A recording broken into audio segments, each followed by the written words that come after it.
Selamat malam, Bung Rocky. Wah, April Somad, Pak Ustadz, enak ketemu. Apa kabar, Bung Rocky? Dipertemukan oleh alam semesta ya.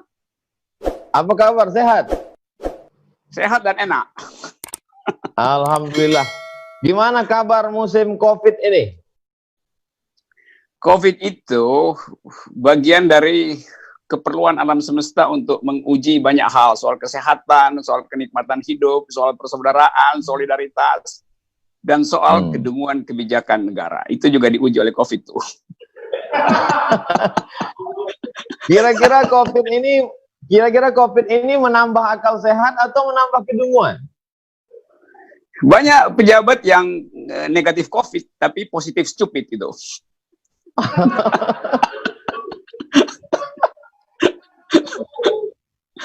Gitulah, Ustaz. Oke, terima kasih ya diundang. Kenapa? Saya ucapkan banyak terima kasih atas kesediaan Bung Rocky. Bung Rocky pernah merubah singkatan nama saya menjadi Ustadz Akal Sehat. Iya, dan sekarang kita bertemu. Itu artinya akal pasti ketemu akal. Dengkul pasti ketemu dengkul gitu. Akal sehat pasti ketemu akal sehat. Akal maling pasti nyari akal maling gitu kan. Dia akan mencari yang sepadan ya. Gitu, oke. Enak saya diundang terus kita bisa ngobrol apa aja. Apa standar akal sehat bagi Bung Rocky? Standar pertama tidak menipu, tidak deception, tidak mengalihkan isu dengan cari-cari alasan. Itu standar dari akal sehat. Jadi kalau ada orang yang suka buang badan, nggak mau bertanggung jawab terhadap kebijakan, itu pasti akalnya didengkul gitu. Karena dengkul lebih mudah berpindah-pindah tuh kan. Kalau kesenggol kan dengkulnya bisa tempurungnya bisa pindah. Karena itu akal ditaruh di kepala supaya dia lurus gitu. Bung Gitulah. Rocky, yes. Menonton video Bung Rocky berarti melihat kritik akal sehat. Itu Bung Rocky selama kritik ini ada tekanan, ancaman tidak? Oh iya, banyak juga yang nonton video saya bukan buat lihat akal sehat saya, tapi menunggu saya buat delik lewat video itu. Itu banyak yang menunggu saya kepleset di dalam video lalu diubah jadi delik. Nah, itu bahayanya tuh. Jadi mudah-mudahan Ustadz Somad juga diperlakukan semacam itu. Saya ingin diperlakukan semacam itu. Jadi ada orang yang nunggu delik dari ucapan Ustadz Somad.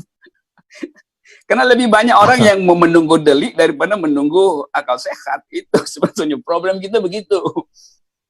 Penonton buzzer itu lebih banyak. Ya. Mereka yang menunggu delik ini masuk kelompok mana ini? Itu masuk partai buzzer sejahtera itu. Karena mereka jadi sejahtera dengan jadi buzzer gitu, ngelaporin orang, lalu dapatlah amplop tergantung kualitas buzzer, ada yang tebal, ada yang tipis. Bung Rocky, ketika buzzer memusatkan perhatiannya kepada para cendekiawan, para ulama, lalu kemudian sekarang mulai mengembangkan jaringannya menghantam sampai ke komika. Apa yang terjadi sebenarnya? Jadi itu pertanda bahwa itu buzzer itu tidak dipersiapkan dengan akal. Kalau buzzernya berakal, dia harusnya tertawa kalau ada komika. Kan fungsi komika membuat kita bahagia. Masa diserang orang membuat bahagia? Itu hidup tanpa komika itu sama dengan hidup tanpa kesehatan jiwa. Jadi justru si buzzer mesti senang karena kritik itu disatirkan oleh komika. Kan itu bagian dari keseharian politik komika tuh. Jadi ini buzzer-buzzer yang memang cuman disuruh aja tuh, dan kebanyakan buzzer kan memang kurang pengetahuan tentang kenikmatan berpolitik. Nah itu mudah sekali untuk nyeruduk si kiri, nyeruduk kanan, mengintai orang itu pekerjaan yang paling buruk di dalam hidup manusia itu adalah menjadi buzzer, karena dia sekaligus dungu, sekaligus jadi pengendus, sekaligus jadi budak. Dia jadi budak dari kedunguannya sendiri, kan itu kan bagian yang paling buruk dari manusia, menjadi budak dari kedunguannya sendiri. Wah, itu parah tuh. Saya nggak tahu tuh apa nanti hukumannya. Buzzer ini ada nggak akalnya, Bung Rocky? Ada. Buzzer tuh suka pinjam akal. Tapi karena dia pinjam, dia nggak tahu fungsi dari akal itu. Kalau akalnya sendiri kan dia tahu fungsinya. Bisa-bisa dia pinjam akal yang lebih buruk dari akalnya tuh. Itu soalnya si buzzer itu. Kenapa kita ngomongin buzzer ya? Ketika buzzer mengkritik ulama, mungkin follower ulama tidak begitu banyak di dunia maya. Ketika buzzer menyerang kritikus atau ya seperti Bung Rocky Gerung, mungkin tidak sebesar viewer, follower komika, karena mereka artis, mereka banyak pengikut, banyak. Apa yang terjadi sebenarnya? Buzzer itu kan dia seharusnya, paling nggak dia mampu bikin klasifikasi, siapa yang efektif untuk diserang itu. Kalau dia pakai otak, dia serang satu toko, akarnya, maka pohonnya goyang. Pohonnya rubuh, dahannya kering, lalu daunnya gugur. Ini dia serang daun, akarnya masih kuat. Kan itu buzzer yang nggak punya IQ kan. Jadi dia capek serang kiri kanan, dia serang ulamanya diamin aja tuh, nggak terganggu dengan soal-soal begituan. Dia sering kritikus, ya kritikus juga anggap ini ngapain ngeladenin buzzer. Akhirnya dia sering komika, yang adalah daun itu. Dan nyerang daun itu percuma karena daun itu bergoyang. Kalau dia serang akar, buzzer ini menyerang akar, bisa pohon itu tumbang. Tapi kalau nyerang daun, itu komika makin senang tuh. Dia akan berbalik lagi tuh. Daun itu lentur, karena itu nggak begitu diserang, ya udah dia melambai-lambai aja si buzzer, pusing. Karena komika yang kemarin diserang akhirnya, ya. Kalau mereka berakal, semestinya apa yang diserang? Akar itu apa yang Bung Rocky maksudkan akar? Kan dia mesti nyari bagian paling kuat dari oposisi itu. Tapi dia nggak bisa temuin, karena oposisinya udah bersama-sama dia juga kan, udah masuk ke dalam. Jadi dia frustrasi sebetulnya. Dia nyari akar, akarnya ada di situ. Dia serang akar di dalam istana, ya istananya yang runtuh kan. Jadi benar-benar buzzer itu terjebak karena ketidakmampuan untuk membaca mana substansi, mana yang sekedar gejala. Jadi itu sialnya buzzer Indonesia itu, buzzer Melayu kan begitu jadinya.